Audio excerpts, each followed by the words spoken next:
जय श्री कृष्ण दोस्तों। आज मैं लेके आया हूँ आप सबके लिए श्री कृष्ण का एक नया अनमोल संदेश, जिसे सुनकर आपके ऊपर भगवान श्री कृष्ण की आशीष होगी, भगवान श्री कृष्ण की कृपा होगी और आपकी ज़िंदगी भी कृष्णमय हो जाएगी। और जिसकी भी ज़िंदगी कृष्णमय हो जाती है उसे जीने का एक सही रास्ता मिल जाता है। और जिसकी ज़िंदगी कृष्णमय हो गई है, इसका मतलब ज़रूर पिछले जन्म में श्री कृष्ण से हमारा कोई पुराना नाता रहा होगा। और मनुष्य देह पाने के बाद हम भगवान श्री कृष्ण की भक्ति करते हैं, इसका मतलब उनका हमारे ऊपर बहुत ज़्यादा आशीर्वाद है और हम पर उनकी बहुत बड़ी कृपा है। और दोस्तों, ये वीडियो आपके सामने ऐसे ही नहीं आया है, ये भगवान श्री कृष्ण की इच्छा से ही आप के सामने आए हैं।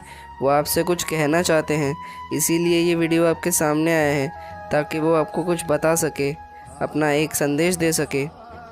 और दोस्तों, कहते हैं भगवान श्री कृष्ण की इच्छा से कुछ भी नहीं होता। ऐसा उन्होंने भगवत गीता में भी कहा है कि बिना उनकी मर्ज़ी से इस ब्रह्मांड में कुछ भी नहीं हो सकता।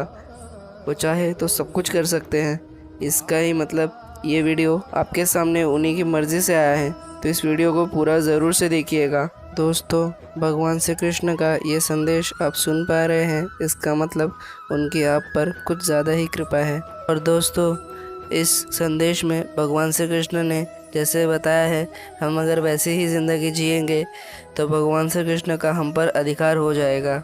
और जिनका भगवान श्री कृष्ण पर अधिकार होता है वो बहुत खुश नसीब होते हैं। दोस्तों, ये वीडियो शुरू करने से पहले बस मैं आपको इतना कहना चाहूँगा, हमारा कर्म अच्छा, दिल सच्चा, तो बाकी सब श्री कृष्ण संभाल लेंगे। तो दोस्तों, आज का संदेश अगर आप सुनना चाहते हैं तो आपके सामने आपको दो नंबर दिखाई दे रहे होंगे, एक 40 और एक 35। आपको इन दोनों नंबरों में से कोई एक नंबर चुन लेना है, यानी एक नंबर को स्पर्श करना है। तो दोस्तों, जो भी श्री कृष्ण आपको संदेश देना चाहते हैं उन्हें वो इन नंबरों के द्वारा ही आपको मिल जाएंगे। तो दोस्तों, आपने अभी तक इन दोनों नंबरों में से एक नंबर चुन लिया होगा।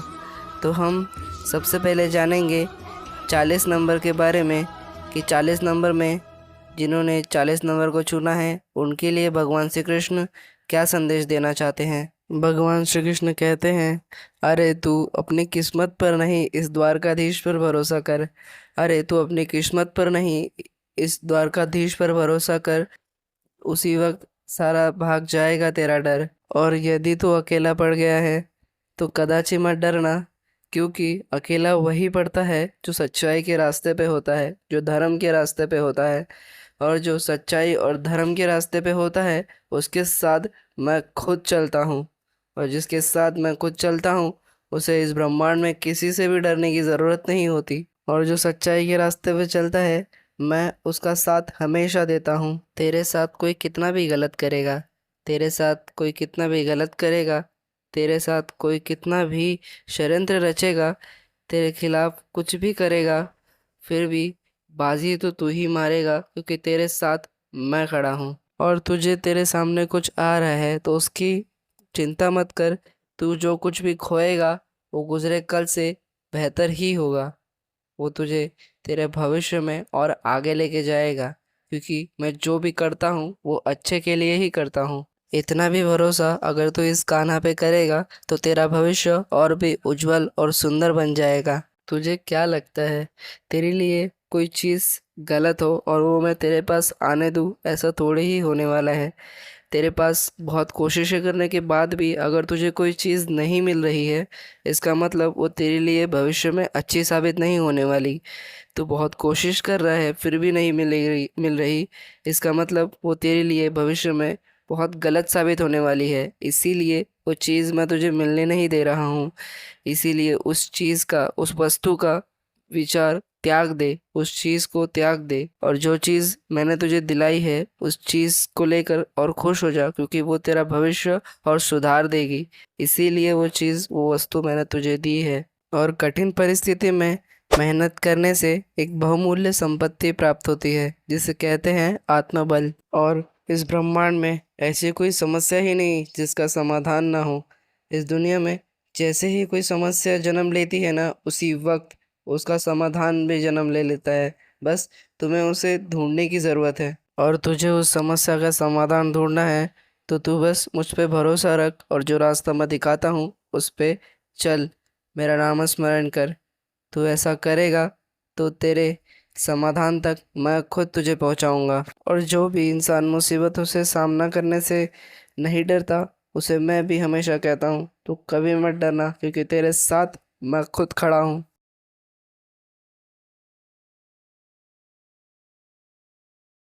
अभी हम देखेंगे जिन्होंने 35 नंबर चुना है उनसे श्री कृष्ण, भगवान श्री कृष्ण क्या कहना चाहते हैं। भगवान श्री कृष्ण कहते हैं, अरे तुझे कब क्या किससे रिश्ता जोड़ना है ये तू कभी कुछ चुन नहीं सकता, क्योंकि तेरे पिछले कर्म पर, जन्मों पर, सब पर और तेरा भविष्य देखकर मैं खुद चुनता हूँ कि तुझे कब किससे कौन सा रिश्ता जोड़ना है। वो तेरी भलाई के लिए ही मैं जोड़ता हूँ। कोई भी तेरे खुशी के वक्त तेरी जिंदगी में आता है और दुख के वक्त निकल जाता है, फिर भी तू रोकना चाहता है, इसका मतलब वो खुद नहीं जा रही, मैं उसे तेरी जिंदगी से निकाल रहा हूँ, क्योंकि वो खुद ही तेरी जिंदगी में रुकना नहीं चाहती। इसीलिए वो तेरी भलाई के लिए मैं निकाल रहा हूँ। देख, अगर तूने कुछ चीज़ें खोई है तो उसे लेकर तू परेशान मत हो और मेहनत कर, क्योंकि जो चीज़ तूने खोई है, जितना भी कुछ तूने खोया है, उससे भी ज़्यादा मैं तुझे दे सकता हूँ। जो तेरी किस्मत में ही नहीं है वो भी तुझे देने की क्षमता मैं रखता हूँ। तुझे बस एक ही काम करना है, मुझ पर भरोसा रखना है, मेरा नाम लेना है, मेरा ध्यान करना है और मुझ पे भरोसा रखना है। तो जैसे ही तू ये करेगा और मेहनत करेगा तो तेरे भविष्य में जितना है मैं उससे भी ज़्यादा तुझे दूंगा। तूने अभी तक मेहनत की है, खुद सोच कर कि मुझे ये चाहिए, मैंने ये खो दिया है, लेकिन ये तेरा प्लान था। अब तू मेरा प्लान सुन, तूने जितना खोया है उससे कई गुना मैं तुझे दे सकता हूँ और वो मैं तुझे दूंगा, बस मुझ पे भरोसा रख। अरे अगर मुझे कुछ देना ही है ना, तो मैं उस इंसान को सबसे बेहतरीन देता हूँ। इसके लिए मैं उसके हाथ सबसे पहले खाली करता हूँ, जैसे कि उसके रिश्ते नाते, घरदार, सब कुछ। जैसे किसी के हाथों में अगर कोयला हो, अगर मुझे उसे सोना देना है तो मैं सबसे पहले कोयले से उसके हाथ खाली करूँगा, फिर तो उसमें सोना रख पाऊंगा ना। इस संसार में सबसे बड़ा दरबार मेरा ही है। इस संसार में जो तेरा है ही नहीं वो धीरे धीरे तुझसे छीनता जाएगा, और जो तेरा है वो तुझे मिलता जाएगा, और जो तेरा है उसे कोई छीन भी नहीं सकता। इसीलिए मैं कहता हूँ बस मुझ पे विश्वास रख, और जैसे जैसे तेरा सर मेरे सामने झुकता जाएगा वैसे वैसे इस संसार में तेरा सर उठता ही जाएगा। जिंदगी तो कहीं से भी शुरू हो सकती है, मैं तो अपने भक्तों को आजमाता हूँ, उनसे लेकर भी देखता हूँ और उनको देकर भी देखता हूँ। इसीलिए अगर तुझे कुछ मिलता है तो उसका सम्मान कर, अगर तुझसे कुछ छीना जाता है, तो तेरा कुछ चला जाता है तो उसका आदर कर, और अपना मन शांत रख, अपना मन अच्छा रख और अच्छे कर्म कर, क्योंकि मेरे दरबार में हमेशा हिसाब कर्मों का ही होता है। मेरे इस दरबार में पैसों का कोई महत्व नहीं, मेरे दरबार में सिर्फ कर्मों का महत्व है। इसीलिए मैं सिर्फ कर्म देखता हूँ।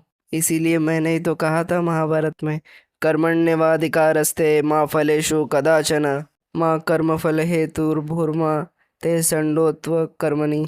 अर्थात एक कर्म करने में ही तेरी भलाई है, तुझे कर्म करते रहना है, फल की चिंता नहीं करनी, क्योंकि फल देने में मैं ही हूँ जो तुझे फल दूंगा उसका। तुझे उस फल पे भी कोई आसक्ति नहीं होनी चाहिए, कोई अधिकार नहीं मांगना चाहिए। तू जैसा कर्म करेगा उसके हिसाब से मैं तुझे फल दूंगा। तो दोस्तों, यहीं पे श्री कृष्ण का यह अनमोल संदेश समाप्त होता है। आपको ये संदेश कैसा लगा और आपने कौन सा अंक चुना था, ये कमेंट बॉक्स में ज़रूर से बताइएगा। आपको ये संदेश कैसा लगा ये ज़रूर से बताइएगा। कमेंट में राधे राधे लिखना, श्री कृष्ण लिखना मत भूलिएगा। और आपको ये संदेश पसंद आता है तो इसे लाइक ज़रूर कीजिएगा। और ऐसे ही और संदेश पाने के लिए आप चैनल को सब्सक्राइब भी कर सकते हैं। हम काफ़ी कहानियाँ, भगवान के स्टोरीज़ वगैरह ऐसा सब भी डालते हैं। तो मिलते हैं और नए एक संदेश के साथ।